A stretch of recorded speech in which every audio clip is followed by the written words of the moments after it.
Բարև ձեզ հարգելի հեռուստադիտողներ։ Մեր հայրենակցի անունը իրավամբ նույնականացվում է մեր Հանրապետության Գիտությունների Ակադեմիայի եւ աշխարհահռչակ Էրմիտաժի հետ։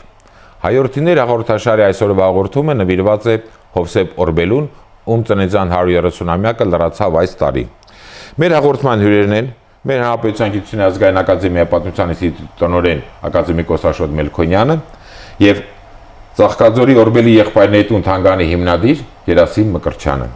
Բարի գալուստ հարգելի պարոնայք, շնորհակալություն հրավերի ընդունելու համար։ Այժմ դիտենք փոքրիկ ակնարկ նվիրված Հովսեփ Օրբելու կյանքի եւ գործունեությանը եւ շարունակենք մեր հաղորդումը։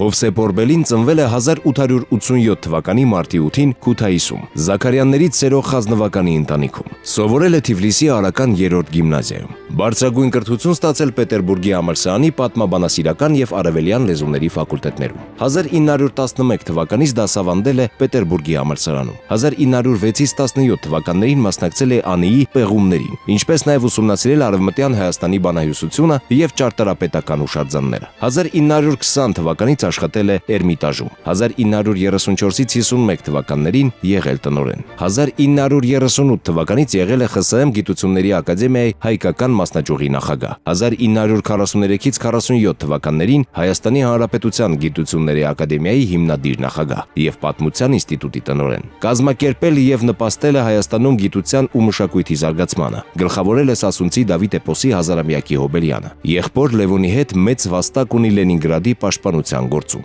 1946 թվականի Նյուրնբերգի դատավարությանը մասնակցել է որպես մեղադրող կողմի վկա։ 1955-ից 56 թվականներին եղել է Լենինգրադի համալսարանի արևելագիտության ֆակուլտետի դեկան։ 1956 թվականից ԽՍՀՄ Գիտությունների Ակադեմիայի արևելագիտության ինստիտուտի Լենինգրադի բաժանմունքի հիմնադիր տնօրեն։ Մահացել է 1961 թվականի փետրվարի 2-ին։ Թաղվել է Լենինգրադի Բոգոսլովյան գերեզմանատանը։ Հովսեփ Օրբելին ԽՍՀՄ Գիտությունների Ակադեմիայի ակադեմիկոս է, Լոնդոնի հնագիտական ընկերության եւ Իրանի Գիտությունների Ակադեմիայի պատվավոր անդամ։ Աշխատությունները վերաբերում են հայագիտության տարբեր բնագավառների։ Ծաղկաձորում գործում է Օրբելի եղբայրների տուն-թանգարանը։ Երևանում անվանակոչված է փողոց, տեղադրված հուշաքար։ ԽՍՀՄ-ում, Հայաստանի Հանրապետությունում եւ Ռուսաստանի Դաշնությունում թողարկվել են նամականիշներ ու բացիկ։ Պարոն Մելքոնյան, Հովսեփ Օրբելին թե որպես մարի աշակերտ, այնպես էլ մարից հետո կարող ենք երևի ասել, որ դեռևս ցարական շրջանից եւ հետագան խորհրդային տարիներին Ռուսաստանի խորհրդային միության ամենից հայտնի կովկասագետ, արևելագետներից էր, ընդ որում հատկանշական է, որ նրա գործունեության, գիտական գործունեության առանցքում առաջնային տեղ էին զբաղեցնում հենց հայագիտության հիմնախնդիրները եւ այդ առումով դուք իհարկե ավելի ճշգրիտ կասեք, իմ համոզմամբ Հովսեփ Օրբելին մեր 20-րդ դարի առավել վաստակավոր եւ երախտավոր հայագետներից է։ Հանրահայտ է, որ 19-րդ դարի կեսին Հայաստանը հայտնվեց համաշխարհային պատմագիտության եւ ընդհանրապես արևելագիտության ուշադրության կենտրոնում եւ դրանց մեջ անկասկած գերմանական դպրոցը առանձնանում էր Հյուբշման, Վինդիշման, Պետերման, Բոբ եւ մի փոքր ավելի ուշ Սանտ Պետերբուրգյան եւ Մոսկովյան դպրոցը սրան միացավ հայագիտության եւ ընդհանրապես կովկասագիտության եւ բնականաբար Նիկողայոս Մարը դրանց մեջ առաջիններից մեկն էր եւ այդ Սանտ Պետերբուրգյան դպրոցն էր, որ կովկասագիտությունը, արևելագիտությունը զարգացնելու առումով նոր լուրջ քայլ կատարեց եւ շատ հետաքրքրական է, որ դրանց մեջ անպայմանորեն կային հայ գործիչներ, խոշոր գիտնականներ եւ նրանք հայերի Եվ բնականաբար դպրոց ստեղծվեց եւ այդ դպրոցի մեջ Հովսեփ Օրբելին իր պատկառելի տեղն ունի որպես Նիկողայոս Մարի աշակերտներից մեկը, ավագ աշակերտներից մեկը եւ 1892 թվականին, երբ որ խնդիր դրվեց ԱՆԻ պեղումների, քանի որ 1878 թվականից հետո ԱՆԻ տարածքը արդեն հայտնվեց ռուսական կայսրության կազմում, Կարսի մարզի տարածքներից մեկը որպես Աչափնյակի հատվածը Ախուրյանի Սանտ Պետերբուրգի Պետերբուրգից գործուղվեց մի արշավախումբ Նիկոլայ Մարի գլխավորությամբ արևելք եւ 19-րդ դարի վերջերից 1892-93-ից մինչև 1918 թվականը պեղումների մի ամբողջ շարք տեղի ունեցավ։ Այո, եւ Կովկասագիտությունը այս իմաստով շատ խոշոր թռիչք կատարեց այդ շարքում բնականաբար Հովսեփ Օրբելին էր։ Եվ 92 թվականից սկսված անի պեղումները մեծ հրճակ բերեցին ինչպես Նիկոլայ Մարին, Հովսեփ Օրբելուն, Կիփշիձեին, Թորոս Թորոմանյանին, Արամ Վրույդին, նրա Վրույդի որդուն եւ այսպես շարունակ մի ամբողջ պլեյադա սկսեց զբաղվել Կովկասագիտությամբ եւ ստեղծվեց իմ կարծիքով ռուսական Կովկասագիտության դպրոցը։ Դրանց մեջ պատկառելի տեղ ուներ Հովսեփ Օրբելին եւ Հովսեփ Օրբելին պետք է դիտարկել որպես Սանտ Պետերբուրգյան դպրոցի ամենապատկառելի ներկայացուցիչներից մեկը, որ պետք է արդեն Լենինգրադի դպրոցը շարունակեր, ցավոք սրտի նրանից հետո այդպիսի դպրոց կովկասագիտական շատ բարձր սոլիդ մակարդակի խորհրդային տարիներին չպահպանվեց։ Այսինքն կայսերական իմպերիական ժամանակների այդ կովկասագիտական դպրոցը, որը 19-րդ դարի Օրբելի չեղավ, եւ ոչ միայն Հովսեփ Օրբելին, այլ միջավայրի մասին էր խոսքը, նույն դրանց մեջ էր նաեւ Թորոս Թորոմանյանը, չէ՞։ Այս ամբողջը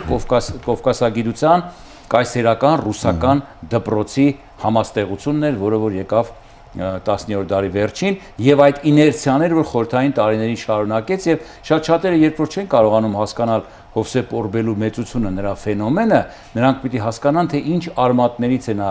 սնվել եւ Էրմիտաժի ֆենոմենը նրա տնօրեն եղած ժամանակ ինչով պետք էր պայմանավորել։ Այսինքն խոսքը դպրոցի մասին էր եւ նրա կարկառուն դեմքերից մեկի Հովսեփ Օրբելու մասին։ Շնորհակալություն, պարոն Մկրտչյան, որպես Օրբելի եղբայրների թանգարանի հիմնադիր, համոզված եմ, որ այդ թանգարանում ի թիվս 3 եղբայրների, նաեւ Լևոնի եւ Ռուբենի իր արժանի տեղը ունի Հովսեփ Օրբելին։ Հավանաբար որպես թանգարանի ամենից հետաքրքիր, ամենից հարուստ եւ ներկայանալի ցուցասրահ կամ ցուցասրահներ։ Իհարկե դա այդպես է, 3 եղբայրները, սակայն պիտի ասեմ, մենք տարբերություն չենք դնում եղբայրների միջև, երեքն էլ մեծ են, նույնիսկ տարածքի առումով ունենք 6 ուրեմն ցուցասրահներ, բաժանված է հավասար 3 եղբայրների միջև, յուրաքանչյուրին 2 ուրեմն ցուցասրահներ, մեկ ցուցասրահում հավասարաչափ աղբերափայ է կարելի։ Այո, մեկ ցուցասրահում ցուցադրվում է ուրեմն նյութերը հիմնականում լուսաբանելով նրանց գիտահասարակական գործունեությունը, որտեղ առկա են լուսանկարներ, փաստաթղթեր, գրքեր, առարկաներ եւ այլն։ Եվ երկրորդ ուրեմն սրահում ներկայացվում է նրանց աշխատասենյակի կահույքը, այսինքն փորձել ենք վերականգնել այդ աշխատասենյակը, կոլորիտը, որում նրանք աշխատել են, եւ ընդ որում ասեմ, բոլոր նյութերը գրեթե օրիգինալ նյութեր են, կրկնօրինակներ գրեթե չկան, ինչպես դա վերաբերում է կահույքին, այնպես էլ ուրեմն տարբեր ցուցանմուշներին եւ այլն։ Այստեղ Հովսեփ Օրբելու ձեռագրեր կամ անտիպ աշխատություններ կան թանգարանում։ Անտիպ աշխատություններ ունենք, ձեռագրեր ունենք, հրատարակված գրքեր ունենք եւ նույնիսկ վերահրատարակել ենք նրա ճատրակ ուրեմն գիրքը Հովսեփ Օրբելու։ Այսինքն մեր Հովսեփ Օրբելին այդքան զբաղվածության վարչական, գիտական, կազմակերպչական դա այդ ժամանակ էր գտել նաեւ ճատրակ շախմատի մասին աշխատություն գրել։ Դա 36 թվականին հրատարակեց, երբ ամբողջ Էրմիտաժը պատրաստվում էր նշելու Ֆիրդուսու հազարամյա Հոբելյանը, բայց այդ ամբողջից զատ Հովսեփ Օրբելին եւ Կամիլա Տրևերը ժամանակ գտան անդրադառնալու շախմատին, այդ խաղին, թե ինչպես նա ծագեց Հնդկաստանում, անցավ Իրանից արաբների միջոցով Եվրոպա եւ այլն։ Դե ժամանակի ընթացքում հուսանք, որ թանգարանը մեր հանրապետության մյուս հայագիտական կենտրոնների աջակցությամբ համատեղ նաեւ Օրբելու մյուս այդ անտիպ ծրագրեր աշխատությունները հրատարակության կպատրաստի։ Հուսանք։ Պարոն Մելքոնյան, դուք Օրբելուն որպես հայագետ ներկայացրեցիք, առաջնացից կարող է թվալ այն կամ այն սխալ թյուր կարծիքը լինի, որ Հովսեփ Օրբելին ներկայիս տերմինով հաստափոր կամ ստվարածավալ աշխատություններ տասնյակներով չի հրատարակել կամ չի տպագրվել, գոնե սեղանին չկա, չնայած դա չի ամենևին համոզված եմ չափանիշը, բայց այդ ամենի պատճառը կամ ճակերտավոր մեղքը նաև նա էր, որ Հովսեփ Օրբելին դեռևս 20-ական թվականներից զբաղված էր կամ նրա ժամանակի մեծ մասը տալիս էր կազմակերպչական գործունեությանը Լենինգրադում նշեցիք այդ տարբեր ուսումնական հաստատություններ հիմնում այդ նույն Էրմիտաժը, որին իհարկե առանձին կանդրադառնանք, եւ դրա հետ նաեւ արդեն 43 թվականին հայրենական պատերազմի ծանր օրերին հիմնադրեց մեր հանրապետության գիտության ազգային ակադեմիան, եղավ առաջին նախագահը եւ նաեւ եղավ մեր ակադեմիայի պատմության ինստիտուտի առաջին տնօրենը։ Ուրեմն երբ որ խոսում էինք Օրբելու մասին, պիտի հաշվի առնենք այն հանգամանքը, որ նա բազմաբնույթ հետաքրքրություններ ուներ, ամեն ինչով կարող էր զբաղվել։ Հայագիտություն, չափավոր վրացագիտություն, ընդհանրապես կովկասագիտություն, աղվանագիտություն, քրդագիտություն եւ այս ամբողջության մեջ նրա հետաքրքրությունը բնականաբար կովկասագիտություններ, այդ դպրոցի կարկառուն դեմքերից մեկը լինելուց բացի շատ ավելի լայն ընդգրկում ուներ եւ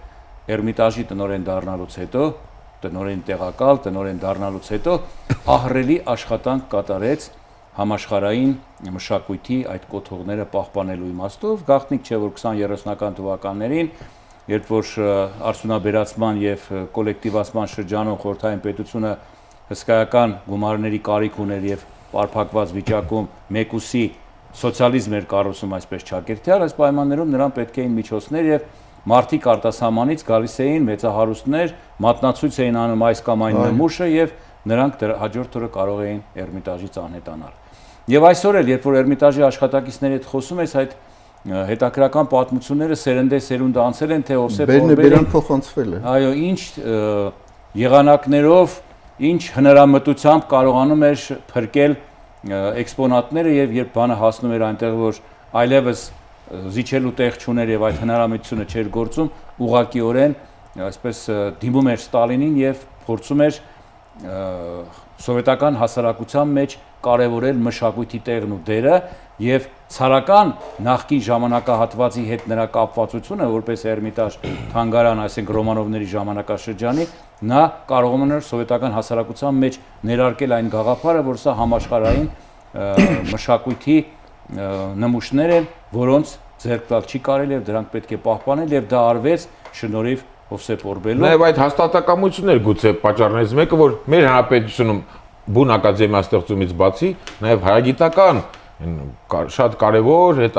գործունեություն ունեցած կենտրոններ ստեղծվեցին։ Բնականաբար մինչ այդ էլ 35 թվականին արդեն գոյություն էր Արփանը, ԽՍՀՄ գիտությունների հայկական մասնաճյուղը, Էդի Կարթեմ Օրբելին էր նախագահը, չէ՞, ղեկավար։ 38 թվականին Լևինսոն Լեսինգը, բայց նա չէր գալիս։ Եվ 1943 թվականին հայրենական պատերազմի այդ բուրըն օրերին, նոյեմբերի 29-ին խորհրդայնացման օրը, այսպես պաշտոնապես բացվեց Հայաստանի գիտությունների ակադեմիան։ Եվ միաժամանակ նա դարձավ Պատմության ինստիտուտի, որը որ առաջին ինստիտուտներից մեկն էր ակադեմիական տնօրենը, եւ ձեզ պիտի ասեմ, որ մեր բոլոր տնօրենները, ես 7-րդ տնօրենն եմ, այդ բարդույթավորված վիճակում լինելու հանգամանքում միշտ հայտնվել են ինչ իմաստով, երբ որ ցանկացածին երբ առաջարկել են լինել Պատմության ինստիտուտի տնօրեն, նույնը նաև հետաքրական է, որ Վիկտոր Համբարձումյանի նման մարդը իր սերնդակիցներին պատմել է, որ Հովսեփ Օրբելուց հետո դժվար էր զբաղեցնել այդպիսի պաշտոն։ Մենք չմոռանանք, որ 1947-ին, երբ որ փոխարինեց Հովսեփ Օրբելուն Վիկտոր Համբարձումյանը, նա բնականաբար այն նույն ճանաչումը չուներ, հետագայում պետք է շատ ավելի մեծ ճանաչում ունենար, եւ այդ բարդույթավորված հանգամանքը բոլոր տնօրեններին ու ակադեմիայի նախագահներին Օրբելուը ուղեկցել է բոլորին։ Եվ ինձ էլ, երբ որ ժամանակին առաջարկեցին Պատմության ինստիտուտի տնօրեն դառնալ, Հովսեփ Օրբելու մեծությունը սարսափելի ճնշում էր ինձ։ Ասում եմ, ես լինեմ մի հիմնարկի տնօրեն, որի հիմնադիրը եղել է Հովսեփ Օրբելին։ Պատկերացրեք, որտեվ Էրմիտաժի ժամանակաշրջանի այն նրա մեծությունը եւ դրանից հետո պատերազմի ժամանակ այն էվակուացիան, որը պատմության մեջ մշակութային կոթողների այդպիսի տեղափոխում էվակուացիա չէր տեսել եւ նա իրականացրեց հրաշալի ձևով փաստորեն առանց վնասներ կրելու եւ այդ մեծությունը այսօր ստեղծեց գիտությունների ակադեմիա, հայկական Հայաստանի գիտությունների ակադեմիան, Պատմության ինստիտուտը եւ շատ կարճ ժամանակաշրջանում ուղղակի սկուտերի վրա պետք է ասել մատուցեց մեր գիտնականներին 47 թվականին, բնականաբար աշխատանքի բերումով նա անընդհատ ճանապարհների վրա էր, վերադառնում էր Ռուսաստան։ Դա նրա անունից բավական էր, որպեսզի շատ հարցեր պետական մակարդակով լուծվեին նրա հեղինակության շնորհիվ։ Եվ իհարկե, ես կարծում եմ պարոն Մկրտչյանն էլ դրան կանդրադառնա, ամենադառը էջը նրա պատմության այն բանից հետո էր, երբ որ նրան ստիպեցին թողնել Էրմիտաժի տնօրենի Էրմիտաժին առանձին կանդրադառնա պարոն Մկրտչյանի հետ եւ շատ մեղմ ասած նրա նկատմամբ ճիշտ վերաբերմունք չեղավ եւ շատերը, որոնք որ նրա գործընկերներն էին, մեղքի իրենց բաժինն ունեին եւ մշտապես հիշում էին, որ իրենք Հովսեփ Օրբելու կատարածի դիմաց հավուր պատշաճի վերաբերմունք ցույց չտվեցին եւ գոնե ժամանակի մեջ այսօր այս հեռավորության տարածությունից պետք է որ հավուր պատշաճի նրան գնահատեն։ Պարոն Մկրտչյան, շարունակենք նույն Էրմիտաժի թեման։ Մեր հայրս համար իհարկե Հովսեփ Օրբելին առաջներթին գնահատելի եւ շնորհակալանքի խոսքը պետք է ասենք որպես մեր հանրապետության գիտությունների ազգային ակադեմիայի հիմնադիր նախագահ, սակայն ոչ հայկական իրականության մեջ, ռուսական կամ համաշխարհային իրականության մեջ Հովսեփ Օրբելի անունը նույնացվում կամ հավասարեցվում է այդ Էրմիտաժի հետ, երբ ասում են Օրբելի, հասկանում են Էրմիտաժ կամ հակառակ։ Հասկանում են հայ ժողովուրդ։ Հա, դե իդեմս Հովսեփ Օրբելու հայ ժողովուրդ արդեն։ Այո, ճանաչում էին մեր ժողովրդին։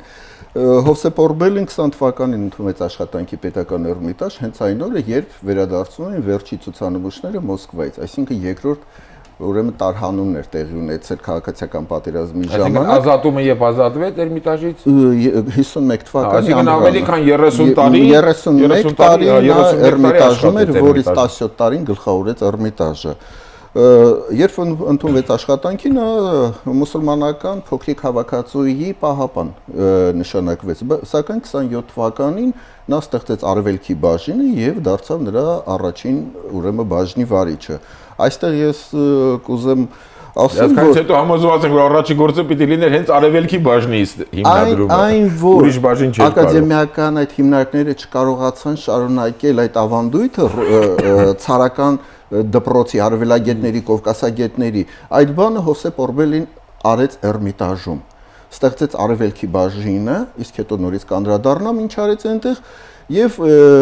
այդ նամակի մասին Ստալինին գրված նամակի, որ նա փրկեց ռուսական մշակույթը, խորհրդային մշակույթը փրկեց 32 թվականի հոկտեմբերի 25-ին անտիկվարիատի հանձնաժողովը, իսկ դա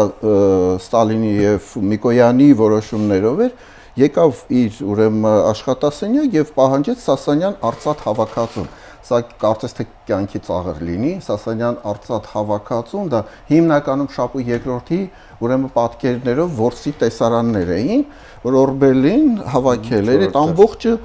հնագիտական պեղումներից, տարբեր թանգարաններից եւ փորձում էր աշխատանք գրել եւ ցուցադրել եւ եկել էին տանելու։ Սա ինձ պատմել է Բարժ Պետրովսկին։ Նա ասում է, որ կատաղում էր Յոսիֆ Աբգարովիչը, դեմ էլ ոչ մեկը չէր կանգնել։ Դե արդեն իսկ նրա տեսքը արդեն սարսափազդու էր։ Նույնիսկ ամենավերջին խոսքերով անպատվում է հանձնաժողովի անդամներին եւ նույնիսկ աշխատակիցներին ասում է, որ ցի մարտի գալով կաբինետ, հոտ էին գնում այս կաբինետում, բացեք պատուհանները եւ գնում է իր տնօրենի մոտ։ Իսկ տնօրենը հայտնի Բորիս Լեգրանն էր։ Առաջին դեսպանը, այո, եւ հարցակվում Լեգրանի վրա եւ պահանջում, որ նա նամակ գրի իր բեղավոր զինակցին։ Իսկ նա Կովկասի խորհրդայնացման ակտիվորեն մասնակից էր եղել։ Եվ թույլ չտան Էրմիտաժի հետագա թալանը։ Լեգրանը ասում է, ես Ֆաբգարջ, ես վախենում եմ, ինչած պարոն Մելքոյան շատ հետաքրքիր է ասում, 32 թվականն է դա դեռ։ Լեգրանը դե կարճ դրամայի կարճ եղավ, մի քանի 2-3 տարի ցանեցին։ Ասում է, որ արդեն նա չի վստահում, Ստալինը չի վստահում իր նախկին զինակիցներին, ես չեմ գրի, բայց եթե դուք գրեք, ես կաշխատեմ, որ նա շուտ հասնի Ստալինին եւ վերադառնա պատասխանը։ Յոսիֆ Ֆաբգարջը գրում է, հիմնավորում է անտիկվարիատի ուրեմն քայքայիչ գործունեությունը Էրմիտաժի ուրեմն գործերում եւ երկրորդ հրաժարվում եմ տալ Սասանյան Արցախ հավաքածուն, քանի որ ինքը այդքան տարի հավաքել է, աշխատել է ցուցադրության համար է պետք եւ այլն։ Ուղիղ 10 օր հետո նոյեմբերի 5-ին հատուկ փոստը բերում է պատասխանը, որտեղ Ստալինը գրում է, որ многоуважаемый Иосиф Абгарович, այդպես էլ սկսում է, որ հարցը հանձնարարել է, ուսումնասիրել են։ Եվ ինքն էլ Իոսիֆ Վիսարյոնովի ծեով էր գրում, մյուսները գրում են Տավարիշ Ստալին։ Այո, եւ հարցը համարում է փակված արևելքի ուրեմն բաժնին ձեռք չեն տա։ Եվ այդ ժամանակ սկսում մյուս բաժիններից բերում մուտք էին անում արևելքի բաժին, որտեղ ինչ որ արևելյան մոտիվներ կային, նկարների վրա կամ ինչ, որ Հովսեփորբելու շնորհիվ մյուս բաժինների ցուցանմուշներն են։ Երևի թե սա էր նպաստեց նրան, որ հասկացան, որ Էրմիտաժում կա մի մարդ, որին հարկավոր է տնօրեն նշանակել 34 թվականին։ Տեր լինել։ Տիրություն անել։ 34 թվականին նշանակում են տնօրեն։ Իսկ մինչ այդ լույս էր տեսել նրա հոդվածը Էրմիտաժի ոչ գիտական լինելու մասին։ Տնօրենի տեղակալ էր, հոդվածից հետո ազատեցին, մնաց ընդհանրեն արևելքի բաժնի վարիչ եւ սկսում է իր ամբողջ այդ տեսությունը թանգարանագիտական, որ ինքը շարադրել էր իր այդ նյութերում, կառուցել Էրմիտաժում եւ նա այսօր քիչ են գրում ասում խորթային թանգարանագիտության հիմնադիրն է, այսինքն որը դրեց որ ցուցադրությունը պետք է կազմակերպել ժամանակագրական կարգով, ոչ թե հավաքածուների տեսքով։ Իսկ մինչ այդ ցարական այդ թանգարանը գրեթե այդ սկզբունքով էր կառուցված։ Եվ բարձրացնեց դա հատուկ աշխատակիցները նշում են գիտաշխատողների եւ ֆոնդապահների դերը թանգարանում, որ նրանք անպայման պետք է զբաղվեն գիտական գործունեությամբ, անպայման պետք է պաշտպանեն, անպայման ներկայացնեն թանգարանը ոչ միայն գիտական գործունեությամբ, նաեւ էքսկուրսիաներ անցկացնեն։ Եվ այս ամբողջով հանդերձ Հովսեփ Օրբելին 38 թվականին նշանակվեց մեր մասնաճյուղի ակադեմիայի մասնաճյուղի տնօրեն։ Իհարկե միանշանակ չընդունվեց նա Հայաստանում։ Դեռ ավելին ասեմ, դժգոհություններ 30-ական թվականների սկզբներին, երբ ստեղծվում էին նկարիչների, գրողների միություն, 32 թվականին։ Դժգոհությունները եւ թյուրիմացությունները բոլոր ոլորտներում է հավանաբար այն տարիներին։ Ստեղծվել էր նաեւ մի փոքրիկ ակադեմիա, այդպիսի հասարակական հիմունքներով, Օրբելին դիմում է գրում, որ իրեն ընդունել այդ ակադեմիայի կազմում, մերժում են։ Սա ինձ պատմել է Սիմոն Հախիմյանը, իր հայրն էլ այդ ակադեմիայի անդամ է եղել, մերժողներից մեկն էլ հայրն է եղել, Տիգրան Հախիմյանը, մեր հայտնի գրականագետը։ Սակայն Հովսեփ Օրբելին դա Հովսեփ Օրբելի էր, ու հատկապես այն հին շկոլան էր միշտ դիմադրում։ Եվ մենք հաճախ նշում ենք Հովսեփ Օրբելին 43-47 ակադեմիայի նախագահ, պրեզիդենտ։ Ոչ, դա այդպես չէ։ 38 թվականից, երբ նա նշանակվեց, ամբողջ Լենինգրադի գիտական այդ ներուժը, պոտենցիալը ինքը եւ իր եղբայրը Լևոն Օրբելին դրեցին հանրապետության, այսինքն սպասարկելու Հայաստանի հանրապետությանը, որպեսզի ստեղծվեն արագ կադրեր, արագ անցնեն իրենք այդ գործընթացը, ասպիրանտուրան եւ այլն, փորձառությունը վերադառնան Հայաստան եւ բարձրացնեն գիտությունը։ Եվ կարևոր շեշտադրումներից մեկը նա էր, ինքը լինելով հումանիտար գիտության ներկայացուցիչ գտնում էր, որ առաջին հերթին ճշգրիտ գիտությունները պիտի զարգացնել, նպաստել երկրի տնտեսության զարգացմանը, այսօր որ մենք ասում ենք գիտականահենք տնտեսություն, հենց Օրբելու շեշտը դրանում է։ Եվ ասեմ ավելին, Վիկտոր Համբազասպիչի վերջին ելույթը կարող եք լսել, որտեղ ինքն ասում է. «Գալով Հայաստան, ես շատ կուզեի կրտսեր գիտաշխատող աշխատել»։ Հովսեփ Օրբելին Ելաբուգայից, նա այնտեղ էր աշխատում այդ 43 թվականին, բերեց Հայաստան, դարձրեց փոխպրեզիդենտ, իսկ հետագայում էլ պրեզիդենտ։ Շնորհակալություն պարոն Մկրտչյան։ Եվ մի բան էլ ասեմ, բերեց նաև Լևոն Ռոտինյանին քիմիկոս, որպեսզի զարգացնեն քիմիական արդյունաբերությունը Հայաստանում։ Պարոն Մելքոնյան, լրացավ կամ լրանում է Հովսեփ Օրբելու ծննդյան 130-ամյակը։ Մեր հանրապետության ակադեմիայի հիմնադիր, հայ գիտական տարբեր կենտրոնների հիմնադիր եւ առաջին ղեկավար։ Բայց կարծես թե 130-ամյակը չասեմ լրության է մատնված, բոլոր դեպքերում նկատելի չէ։ Ասեմ ձեզ, պաշտոնական այսպես որպես հաղորդման եզրափակիչ մոտեցում գոյություն ունի, լավատեսական առումով տեսանկյունից ավարտենք։ Արդարացում չէ սա իհարկե, 130-ը հոբելյանական տարի չի համարվում, համարվում է 50-ը, 75-ը, 100-ը, 125-ը, 150-ը, 200 եւ 20 տարի պետք է սպասենք։ Հիմա 125-ամյակը շատ բարձր մակարդակով նշվեց Գիտությունների ակադեմիայում, ինձ էլ հանձնարարվել էր ընդհանուր ժողովում հանդես գալ զեկուցումով, բավական լավ անցավ այդ միջոցառումը եւ Հովսեփ Օրբելին ներկայացվեց որպես համաշխարհային կովկասագիտության խոշորագույն դեմքերից մեկը։ Ընդ որում հյուրեր ունեինք նաեւ արտասահմանից, ելույթներ եղան, նրանք նույնպես մատնանշեցին այս հանգամանքը, անկասկած դա չի նշանակում, թե 130-ամյակը չպետք է նշվեր, բայց բոլոր դեպքերում այն, որ Ռուսաստանում այսօր Հովսեփ Օրբելին ընկալվում է որպես իրոք խոշոր հումանիտար ոլորտի խոշորագույն գիտնականներից մեկը, ոչ որպես միայն Էրմիտաժի տնօրեն, որպես արևելագիտության, նաև ռուսական մի շկոլայի մի ճյուղի հիմնադիրը, սա միանշանակ է, այնպես որ կարծում եմ, որ վերագրել դա թե 130-ամյակը հավուր պատշաճի չի նշվել, այդպես չէ, համենայն դեպս իհարկե ավելի լավ կլիներ, որ միջոցառումները համանման շատ Իհարկե, բոլոր դեպքում Ռուսաստանում կամ ներկայիս Ռուսաստանում նրանով պետք է հպարտանան, Քարոզենյանն, սակայն չպետք է մոռանանք, որ նա մինչև արևելագետ այդ գիտնական լինելը մեր հայրենակիցն է, մեր հայրենիքն է։ Եվ ասեմ ձեզ, որ օրինակ մեր ինստիտուտում աշխատում էին նրա աշակերտները, որոնցից ամենապայծառ դեմքը անկասկած խոշորագույն մեր բյուզանդագետներից մեկը կարող եմ ասել համաշխարհային մասշտաբի ակադեմիկոս Հրաչ Բարթիկյանն էր, լինելով հունահայ, հայրենադարձվել էր 1946 թվականին եւ բացարձակապես ռուսերեն երկու բառ չգիտեր։ Եվ պատմում էր, թե ինչպիսին պետք է լինի ուսուցիչը, նկատի ունենալով Հովսեփ Օրբելոն, ինձ ստիպեց, որպեսզի ես մեկնեմ Լենինգրադ, դառնամ իր աշակերտը, մշտապես ասում ինձ հետ խոսում էր միմիայն ռուսերենով, որպեսզի սովորի հարկադրելով, որպեսզի ես պետք է գարնա այդ գիտական կյանքում։ Եվ ինձ համար հրաշք էր, երբ որ մեկ անգամ առիթ եղավ Հրաչ Բարթիկյանը ռուսերենով ելույթ ունեցավ, ես հայրենադարձների մեջ այդպիսի ռուսերենի իմացություն չէի տեսել, եւ որ գաղտնիքը փորձեցի իմանալ, անմիջապես ասած ես Հովսեփ Օրբելու աշակերտն եմ եղել։ Եվ գիտեք ինչ, այդ դասականության հանգամանքը զարմանալի ձևով նրա դպրոցի շկոլայի մեջ սերնդեսերունց փոխանցվում էր։ Այ Հրաչ Բարթիկյանի մեջ մենք տեսնում էինք այն նույն դասականությունը, որ ինքը կրում էր Հովսեփ Օրբելին, ինքն էլ հանդիսանում էր ռուսական կայսերական ակադեմիայի այդ դասական սերնդի ներկայացուցիչներից մեկը։ Եվ այդ շղթան պահպանվեց մինչև մեր օրերը, բարեբախտաբար նաև հետ խորհրդային ժամանակաշրջանը եւ մենք պիտի ասենք, որ